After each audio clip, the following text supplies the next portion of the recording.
මූලිකවම අපි දන්නවා මේ වෙනකොට ලංකාවේ තියෙන ප්‍රධාන ප්‍රශ්නයක් වෙලා තියෙනවා බස් මාරාන්තික බස් අනතුරු වලින් ජනතාව තාම පීඩාවට පමණක් නෙවෙයි තමන්ගේ ජීවිත වලින් පරිත්‍යාග කරමින් විශාල අනතුරු ප්‍රමාණයක් සිදු වෙමින් තියෙනවා. අපි දැක්ක මෑත වෙච්ච ගැරන්ඩියල්ල බස් අනතුර සහ ඊට කලින් එක දිගට වෙන බස් අනතුරු මනුස්ස ජීවිත විශාල ප්‍රමාණයක් මරණයටපත් වෙමින් ඒකම ආබාධිත බවට පත් වෙමින් ලංකාවේ ප්‍රධානතම උවදුරක් බවට මේ මගී ප්‍රවාහන සේවයේ සිද්ධ වෙන මේ අනතුරු හේතු වෙලා තියෙනවා. ඒ අනුව අපි කියනවා එක්තරා විදිහක මේ ආණ්ඩුව ගත්තොත් මේ ආණ්ඩුවේ යම් ආකාරයක මේ ආණ්ඩුවේ ප්‍රවාහන අමාත්‍යවරයා ඇතුළු මේ ආණ්ඩුවට යම් අධිෂ්ඨානයක් තියෙන බව පේනවා. පොදු ප්‍රවාහන සේවය යම් ආකාරයකට වෙනස් කිරීමකට ලක් කරන්න ජනතා හිතවාදී පැත්තකින් වෙනස් කරන්න යම් උවමනාවක් තියෙන බව පෙන්වමින් තිබෙනවා. නමුත් මේ සාමූහිකයක් විදියට අපේ අදහස වෙන්නේ ඒ සම්බන්ධයෙන් කරන මැදිහත් වීම වඩා සක්‍රිය වෙන්න නම් ආණ්ඩුව පැත්තෙන් මේ සිදු කරන්න නියමිත දේවල් පිළිබඳව තාම අවදියෙන් ඉදමින් ආණ්ඩුවට යෝජනා විවේචන සහ මඟ පෙන්වීම කිරීමේ අවශ්‍යතාවයක්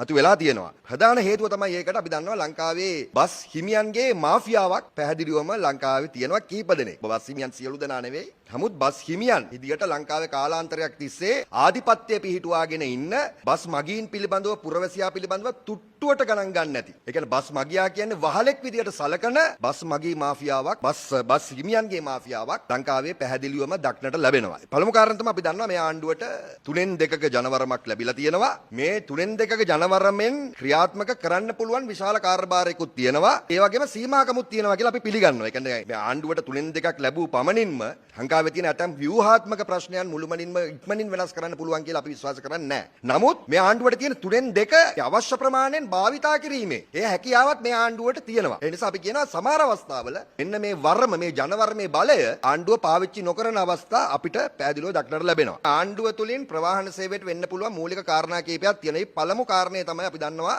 මේ බස් රථ වලට අවශ්‍ය කරන ඒ අවසර පත්‍රය ඒ බස් රථ හිමියන් අරගෙන තියෙන්නේ යම් ආකාරයකට කන්ඩිෂන් ප්‍රමාණයකට අස්සන් කරලා. ඒ කියන්නේ මේ පර්මිට් එක ගන්න පුළුවන් වෙන්නේ ඒ පර්මිට් එක නිකන් දෙන්නේ නැහැ. ඒ නිසා බස් රථය පවත්වා ගත යුතු ආකාරය කොහොමද? බස් රථවල යන මගීන්ට සැලකිය යුතු ආකාරය කොහොමද? ඒකට අවශ්‍ය වෙන නීති රෙගුලාසි මොනවද කියන ඒවට අස්සන් කරලා තමයි බස් රථ හිමියන් මේ වාහන පාරට දාන ඒ අවසර පත්‍රයේ පර්මිට් එක ගන්න. නමුත් ලංකාවේ වෙලා තියෙන දේ තමයි මෑත දශක කිහිපය පුරාම මෙන්න මේ පර්මිට් එක විසින් සපයන කන්ඩිෂන්ස් මුළුමනින්ම වයලේට් කරලා තියෙනවා. ඒක මුළුමනින්ම උල්ලංඝනය කරමින් තමයි බස් රථ හිමියන් ප්‍රධාන වශයෙන් තමන්ගේ බස් රථ සේවාව ලංකාව තුල ක්‍රියාත්මක කරන්නේ. රයිට් ඒකම අපි කියනවා බස් රථ හිමියන්. ඒ ඇතම් පිරිස් ඇති කරලා තියෙන බස් මාෆියාව. අපි දන්නවා මේ බස් මාෆියාවේ සමහර චරිත අපි දන්නවා. ඒගොල්ලෝ ඊටාම උද්දච්ච ආකාරයෙන් මගීන් සම්බන්ධයෙන් හැසිරෙනවා. මගීන් සම්බන්ධ ප්‍රතිචාර දක්වන්නේ එහෙමයි මේ බස් රථ හිමියන්. ඒ නිසා ආණ්ඩුව වහාම අපි අර කලින් සඳහන් කරපු මූලික කාරණාවලට ටිකට් පතක් සැපීමේ ඉඳලා අර බස් රථයක් තුල